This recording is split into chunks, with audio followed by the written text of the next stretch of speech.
Now joined by Coach Kirby Smart and Dalen Everett, Gunnar Stockton. We'll start with an opening statement by Coach Smart, and then we'll take questions for the players. Coach? Yeah, I'll start with thanking the SEC and the leadership in this conference. They do an incredible job with this event. It's so well run. Both fan bases passionate. I mean, it's one of the greatest championship games you can play in for a great conference. So I have respect for that. Our administration, Josh Brooks, Jerry Moorhead, do an incredible job supporting these players and helping them out. And then all the credit goes to the players who have had a very long, tough, hard season, and the kids in our program buy into hard, and I appreciate their toughness and the way they do things, and that pays off in the long run. And to win back-to-back SEC championships, it's I know every kid in this footprint's dream, and an honor to be at Georgia and be able to be the head coach here and win games like this. Thank you, Coach Smart. We'll now take questions for the players. If you have a question for either player, raise your hand, give your name and affiliation. We'll get a microphone to you. We'll start right up here in the front row. David. David Pascal with Chattanooga. Gunnar, can you just talk about the tone that Cole Spear set with that block punt? Oh, yeah. He's one of my best friends. He's one of my roommates. And just seeing all the hard work he's put into this program and just seeing it pay off, it was definitely special. Okay, we'll stay down here to our right, front row. Dalen, just how big was Ja'Cory Thomas today and what you guys were able to do in the secondary, led you guys in tackles and had a sack?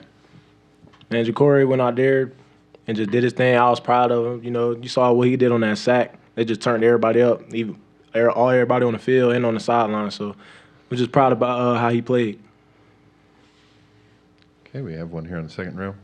Anthony, microphone to you. There you go. Anthony Dasher, UGA Sports. Gunnar, I know the journey obviously is not over yet for you guys, but when you look at this team, what has stood out to you the most about this group? Yeah, I think just the fact that we'll never quit. I think we've shown that in every game, and I think that's one of the best parts about our team is we never quit. We have another one here on the front row. Yeah, this one's for Dalen. You guys were super physical defensively tonight, and Kirby's talked all week about how much the SEC championship game matters to this program. Did winning this game in particular, regardless of its Alabama, do you think that made a difference in the way you guys played today? I wouldn't say that. Just, we try to go out of every game and play Georgia football. And, this was just the game on the big stage, and I feel like we executed and did everything the right way. And we're taking questions for players. We'll go back here to the right, in front row. Olivia Sayer, Dogs 24/7. Dalen, what do you attribute the fast defensive start to this time? Say that one more time. The fast defensive start, what do you attribute that to? She's saying we didn't give up a touchdown this time like we did every other game. Oh, yeah. A fast start, that's always great. It's always great to start a game off with a 3 and out, get the offense on the field as early as possible. So we went out and did that. I feel like that kind of set the tone for the game. Okay, we'll go back down here to Anthony.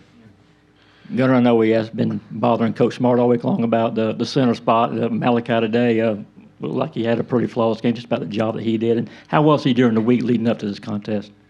Yeah, he was awesome. Malachi's a fighter. He, attack practice the way that Drew is a good role model for him. And he did a great job. Heck, we even took snaps in the walkthrough in our suits. I took my jacket off, and he did too. So, we were always preparing and doing everything, and he did a great job. Back over here with Anthony. Dalen, you guys held Alabama to -3 yards. How much did y'all talk about eliminating that aspect of their game, and how much, as it turned out, did that help the rest of the defense on this day? I think that helped a lot. We just try to make them one-dimensional. And that's one thing we emphasized coming into this season is we got to do better stopping the run on defense. So. Okay, we'll go back down here to the front row.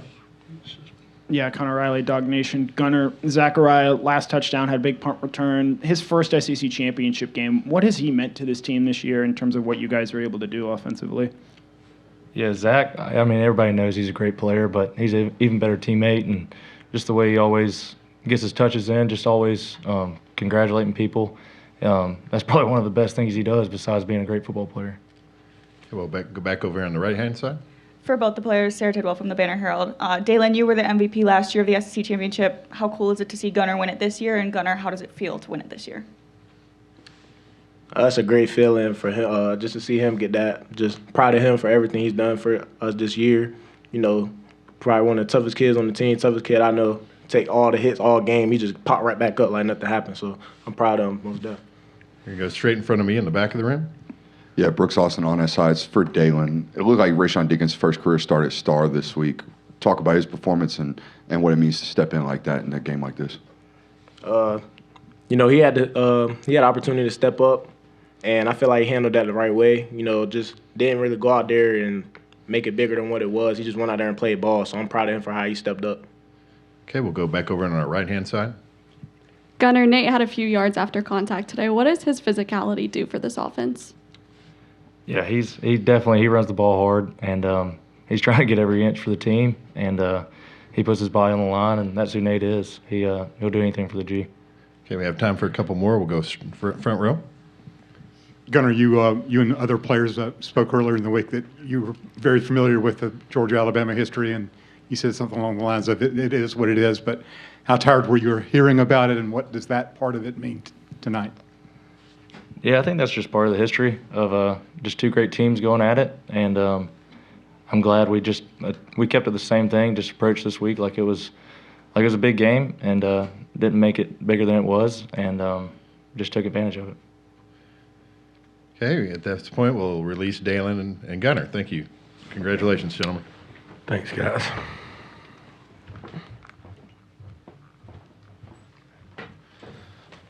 We'll now continue with questions for Coach Smart. If you have a question, raise your hand.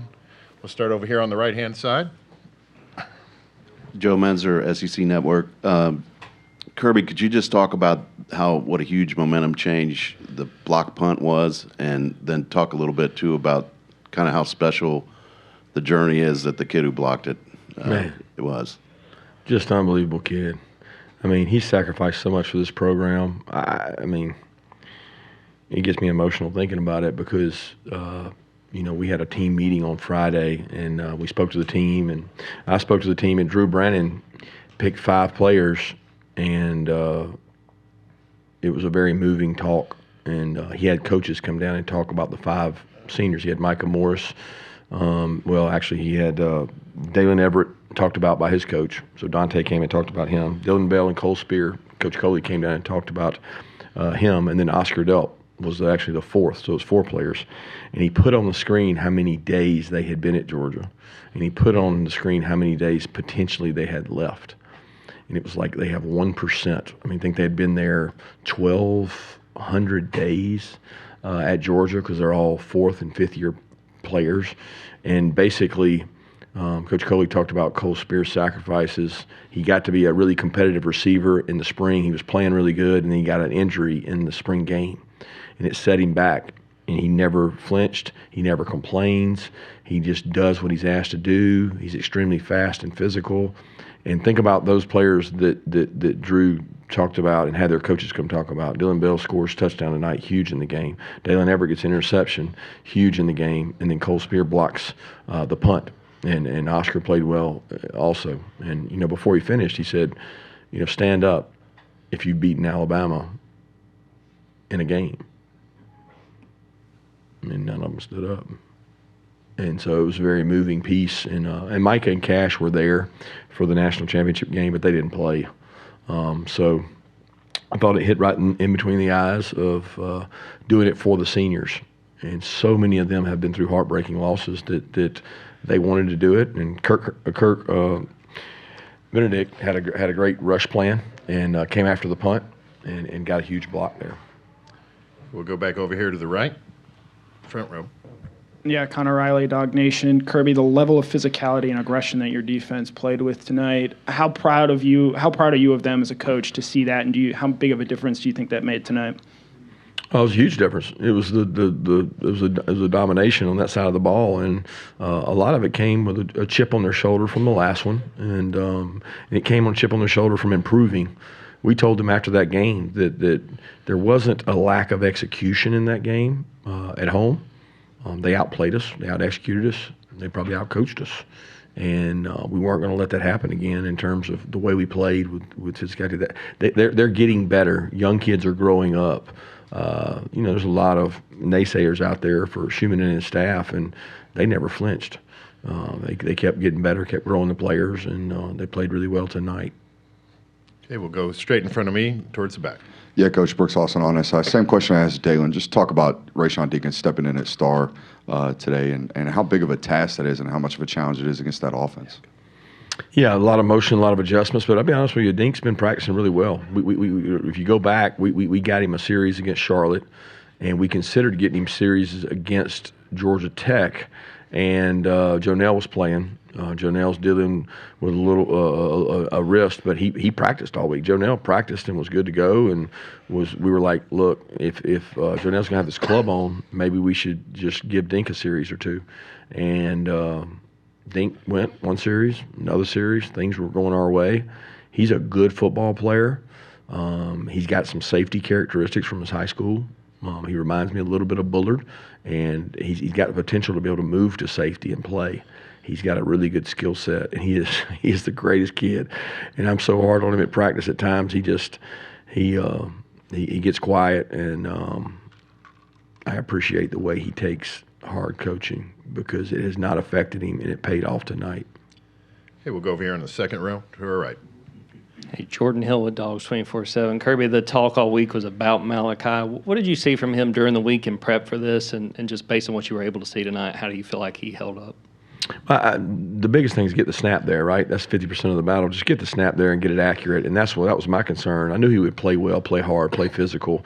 He did that, but I think the way we practice and what he went through last year prepared him for this year. He was prepared for this game because of everything he's been through. That kid, he had an injury, an ankle injury. Then he had he was out for another like 2-3 weeks with an injury. So, I mean, the kid's been through it. And he stepped up tonight, played well in Drew's absence, and I'm proud for him.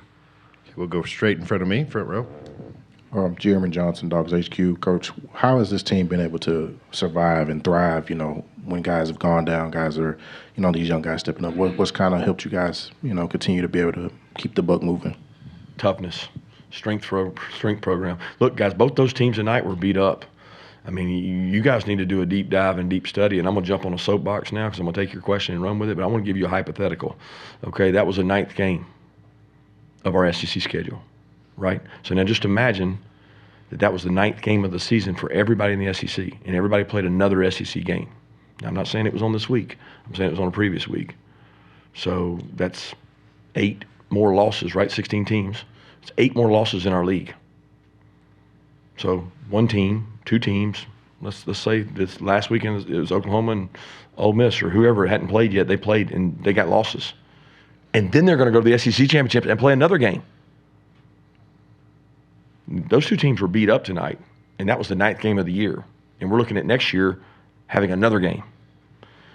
I mean, the coaches in our league are concerned about it, very concerned about it, and I wouldn't be doing my job if I didn't speak my piece and say that it's concerning. Because if that game affects Alabama, I don't know if it will or not. I have no say-so in it. I've sat in those shoes many times where that game cost you an opportunity. But hypothetically, every team just played another game in their 9th game. So there's 8 more losses. Who just dropped out? All right, and then there's another game, SEC championship. It's tough. It was physical out there tonight, and they were wounded. We were wounded. I got a lot of respect. Noah Thomas tried to go. He had back spasms. He wasn't able to really go. We were without multiple guys on. I mean, you just beat up. Okay, we'll go down here in front. David. Kirby, back to Cole Spear. I mean, in this era of people leaving quickly when they're not getting playing time, how rare are Cole Spears going to be?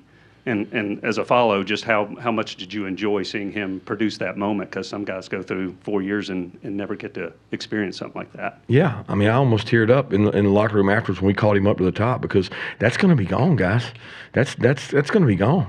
I mean, Cole, we recruited Cole, and Cole's on scholarship. It's a little different than your Dan Jacksons and your Cash Jones, but those stories, and, we're going to 105 now, which I support, and I'm glad we're going to 105, but everybody will chase 105 4 and 5 stars, okay? And the stories of that kid, I mean, you got to be a bold coach to say, I'm going to go take this kid who loves the University of Georgia and will do anything and make sacrifices. London Humphreys, he had one of the best blocks I've ever seen tonight on a touchdown run. And he sacrifices every week for our team by blocking. He might get a catch, he might get two. But man, he doesn't care. He does it for his team. And that's why I coach. And that's why, you look at guys at Kansas State, you look at guys walking away from it because that's lost in our game as we move further and further away from it. And those kids, there's so many Cash Jones has played so well for us this year. Cole Spear, those guys are incredible role players for us. Hey, Coach, we'll go over here to our left-hand side. Coach, coming into Joey Lamar from WSAB in Savannah. Coach, coming into this week, everyone's talking about the third down conversions last game for Alabama. They were 13 of 19. Today, they only were 3 of 14 and 1 of 3 on fourth down. How do you explain that difference? I explain it by a great game plan by Coach Schumann. He studies a lot of tape. He puts things together. He has confidence in his plan. They got the defensive staff got those guys to believe and play hard. They had a little chip on their shoulder. They wanted another shot, and we executed better and affected the quarterback more. He played almost out of his mind the last time we played him, and a lot of the calls were the same. Calls wasn't different. The execution was a little better, and the rush was a little better. Okay, we're going to go over to the second row, middle. Terrence Moore, Forbes.com. You've been talking all year about how you've got a lot of youth on your team here. Have they matured beyond what you expected at this point, or about at the level that you would expect right now? Yeah, probably about the level we expect. I mean, we wanted to speed it up early because we got some talented young guys coming along. We've really had these injuries at receiver have really set us back, and we've been forced into playing the young guys. And getting Talon back was huge. CJ's growing up. Landon Rolden's going to be a good player. Thomas Blackshear's going to be a good player. Tyler Williams. So we got this core group of young receivers I'm really excited about. And then Dink, and Dom. I mean, we got these young O linemen, Elijah Griffin. I mean, so we got freshmen that I now think of as sophomores because they came in the spring. So they've literally been here a full year, but it feels like they're sophomores. Coach, appreciate it, and thanks for your time. Congratulations. Thank you.